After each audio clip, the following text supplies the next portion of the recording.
Okay, wonderful. All right, so today, Lynn, we are discussing chapter 6. This was one of my favorite chapters to read and I say that about all your chapters, but really, this one was.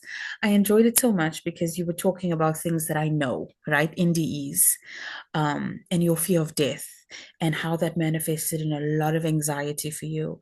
And the beginning of your chapter, you start talking about you had this severe anxiety and fear of death, and it actually caused you to have a physical symptom, which was you passed out while you were driving. Do you want to tell us a little bit about that? Yeah, sure. I'd had panic about death before and a lot of anxiety on and off. I don't know. I never had a panic attack before. I just had feelings of panic. So I started to feel that feeling of panic that never knew what it was. And it's just, I was driving to, as the book says, I was driving to do some work that I was really enjoying. And as had happened throughout my life on and off, and it hadn't happened for 10 years before that, from out of no, and I think it was because I had turned 30, which was old at that time. It's like, oh my gosh, I'm going to die someday. It came out of nowhere. I don't know why that would just pop into my head. I'm going to die someday. And it terrified me. The thought just came in. I felt this overwhelming doom and gloom is what a panic attack is. Even if it's not accompanied by a thought, it's like doom and gloom. I started to feel lightheaded, and I was on the freeway in Southern California, and I was in the left, close to the left-hand lane. There were four lanes. I said, and I started to feel lightheaded, and I thought I needed, and I just felt lightheaded. I knew I was losing consciousness. I had lost consciousness when someone drew my blood about 10 years before that.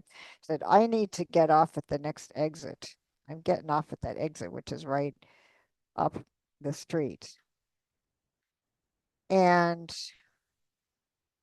no, actually, what happened is I don't remember the order, but I need to get off at this exit. I was close to the exit, but I was on the wrong side of the freeway to get off, or I was on the wrong side of the free. Somehow I ended up on the other side of the freeway, not over the median, but at the median. So no, what happened was I was getting off. I was heading toward the exit to get off, but I had not reached the exit. And I said, I'm getting off here. The next thing I remember is I opened my eyes and I'd flown across to the left side of that half of the freeway and my car was crashed against the median divide. And there were people standing over me. And they said, Are you all right?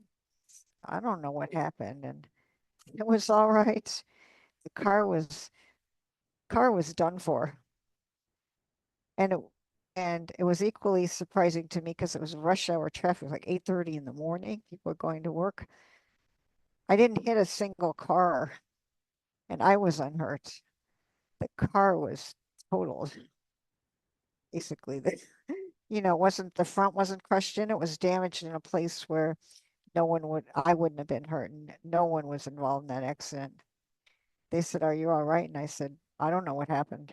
Um, so they took me to the emergency room, and they said it was panic after running some tests. I'm like, ah, that Wow. was weird. It's yeah, it is wonderful that you didn't hurt yourself or anyone else. And in the book, you mentioned that sometimes your spirit team will intervene when a death is not supposed to occur at that time. What do you mean by that, and how does that work? I don't know what the intervention is in my view.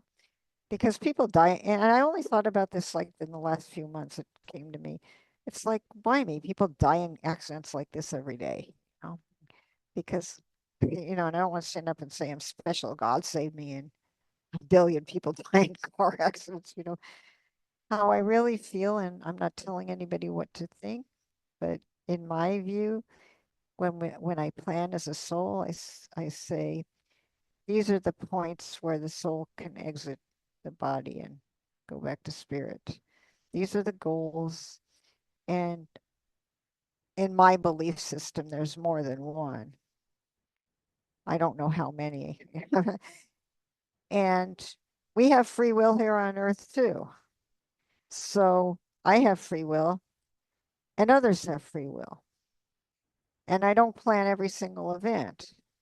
So if some unplanned event happens, like, you know, somebody cuts me off on the freeway and they're going to cause me to spin out of control and die, and that was just like somebody's free will, they had a drink, and those can be planned too, so you never know. The only know I never know except by the result of whether the event kills me or not. Then I'll know.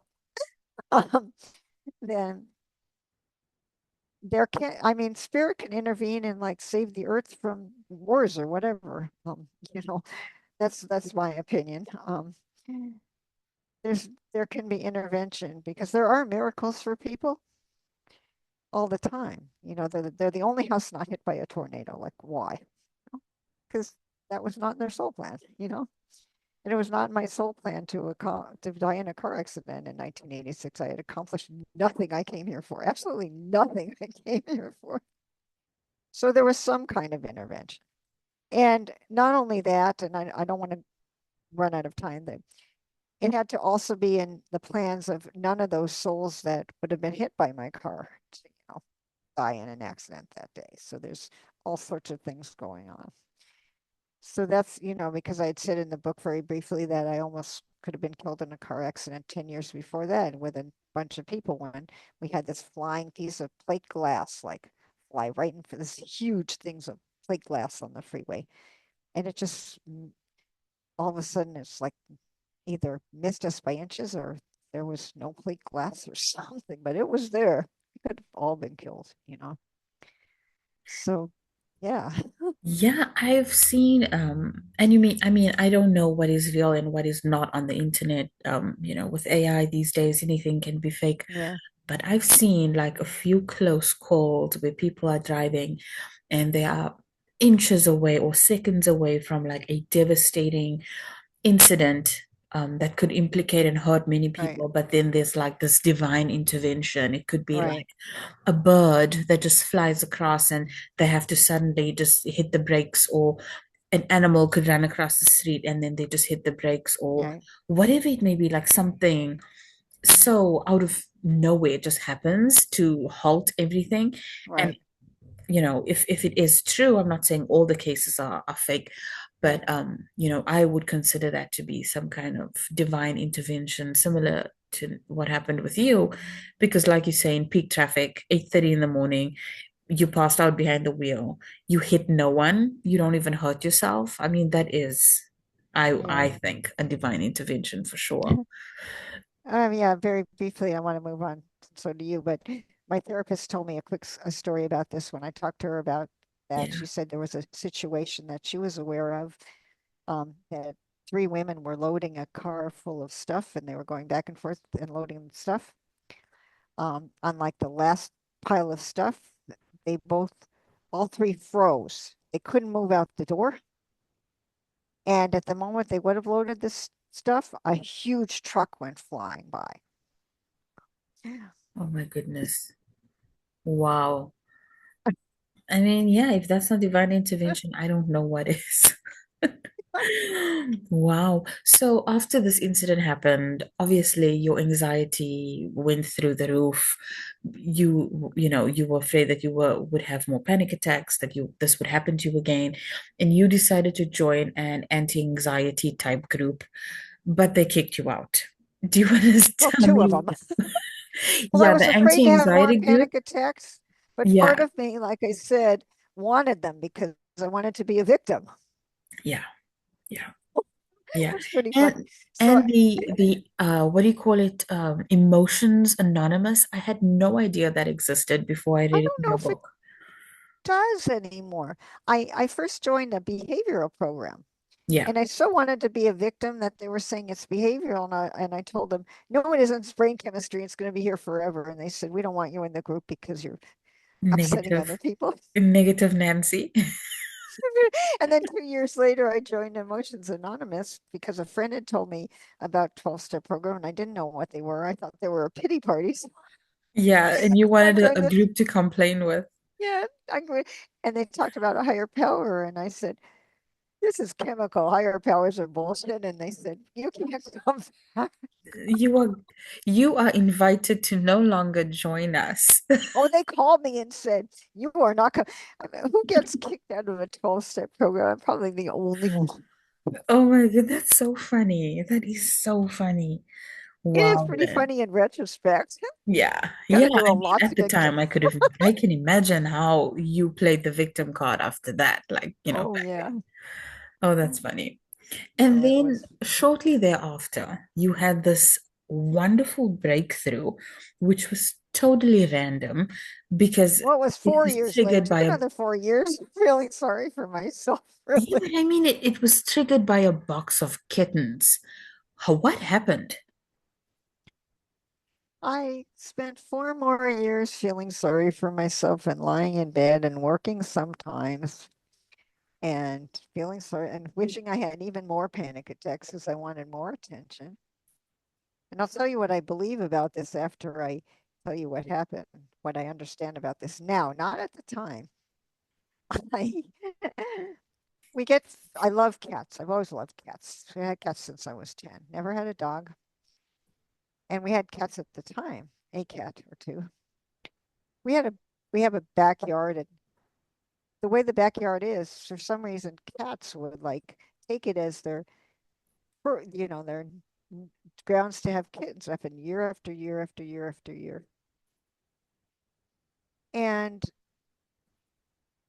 they had these cats in the backyards, and then we would a couple of times didn't want anything to happen to them, so we'd take them to like animal rescue places, no kill places.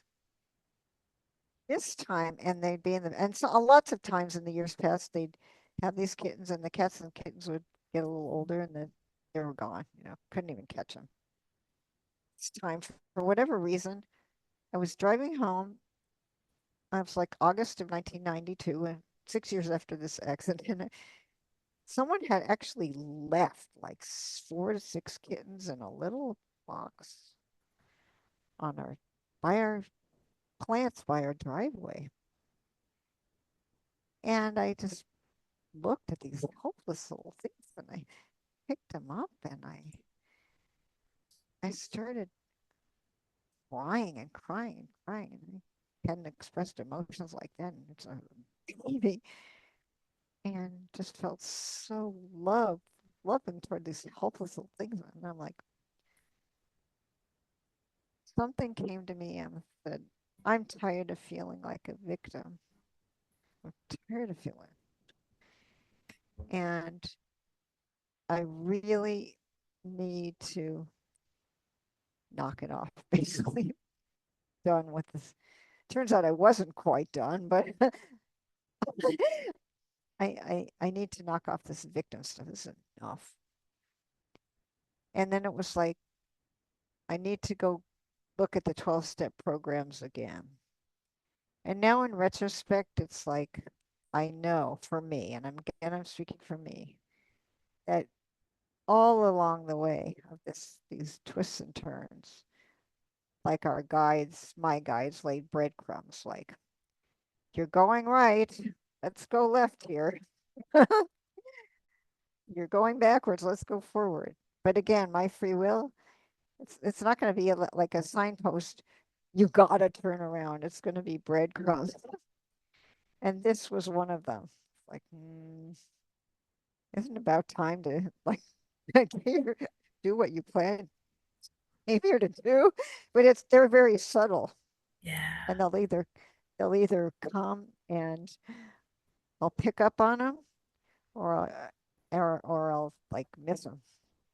So somehow this one got through and like opened up something that I already knew, you know.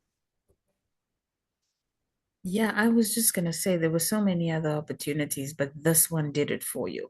Right. Like there was that guy, who was I think he was a swimmer you mentioned that always gave you like positive when you would try to complain, he would say something Oh, positive yeah. back or And people you know, reading Science of Mind yeah, yeah, magazine, and I'm yeah, like, I don't know. I won't know for sure probably until after I leave this body. But from in my belief system, some at least some of these breadcrumbs are probably pre-planned. Like if we get off track, here's what we're gonna do, and it's yeah. like okay, and then forget the pre-planning, and but there's something in there like, oh yeah, Yeah, plan this.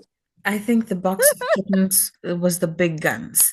That was the big guns, you know. And I can imagine what that moment must have felt like because here you are, this victim in your life, and you build this narrative in your head that, you know, life sucks and you always Yeah, on the receiving end of the suckiness and it's all right, bad. And you know, you're looking at these helpless little baby kittens mhm, and you just burst out of love for them.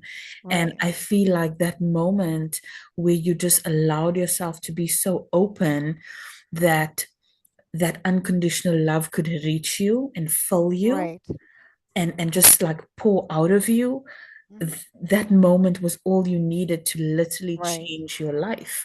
Because right, after that, you started looking back into the 12 steps, and then you joined the right, adult children for alcoholic parents, and right. things changed from there. I mean, you met the woman who told you or showed you a book that changed your life. So, Yeah, I for a mean, yeah, while. Yeah, but yeah, it changed my life for a while. But yeah, um, yeah, I that put wasn't you on ready for track, put me basically. on track. But I say it did, because I'm not going to complain about the next wrong turn I took because it wasn't a wrong turn. What it did was it laid the foundation for what's happening now. It Yeah, gave me what I needed in that time period. Nothing would be the way it is now without that period. And yeah, that that was like even after, people who read the book will know what happened after the 10 years, but I I had that. It's like I needed that 10 years, whatever I ended up make choices I made after the 10 years. It gave me what I needed to go forward whenever I chose to really go forward. So yeah. yeah, that was a turning point for sure. Wow, that's wonderful. Because now we're getting to the good stuff. Now we're getting to, you know, when you learned about NDEs, because up until then, your only narrative or only understanding about afterlife was what your sister-in-law told you, which obviously you didn't want to subscribe to, and what your mom told you, right? Right. But both parents, actually, both parents Yeah. told me. Yeah. So, I mean, both are on the extremes, Right. both extreme ends. And I definitely want us to discuss all of that in detail. Right. So I think we will leave that for Right. next week. Yeah. We'll go into detail on those, the second part of chapter six. Right. And she Um, basically told me, she asked me, I told her I was afraid of death. And she said, well, what, and we'll get into this next week. yeah, And she said, well, what do you think death is? And I told her what I've been, my alternatives. And she's like, well, here, I have a book you want me to read. There are other possibilities, or those aren't the only alternatives. Will yeah, you read this? Yeah. yeah, yeah. That's what started And it all. Yeah. similarly to my own story, well, no other person introduced me to NDEs, but or even Life Between Lives. But for me, I was going through a grieving process when my grandfather died, and I found a book on NDEs in a used bookstore that I visited frequently, and it was a charity bookstore. So their books were so cheap, like, you know, because they were falling apart and they were old and Mm, some pages were torn out. But, you know, I love books and I love being in that bookstore. And yeah. I found this book. And I feel like that moment for me also changed Right. direction in my whole life. So I understand like the power of learning a different point of view when it comes to death and afterlife. And, Right. you know, like unless you've gone through it yourself, you cannot explain the feeling you get when you learn that there's an alternative to all the other things that just bring up fear. There's Right. no fear in these ideas, and it's like so expansive because everyone's got more information that you can add to your knowledge base. So, it's exciting. Yeah, it was her 1975 version edition of Raymond Moody's Life After Life, which I Yeah. still have. That Yeah. was the very first book on NDEs. Yeah, he coined the term in near-death Yeah, experiences. Yeah. That's amazing. That's wonderful. Well, I'm going to put the link to your book in the description. I will put a link to your website and your email if anyone wants to reach you. And I look forward to discussing part two of chapter six next week. And I'm excited for all the other ventures you are up to. And I will speak to you soon. Thank you so much, I'll Lynn. see, I'll see you next week. Bye bye. See you next week. Bye. Bye bye.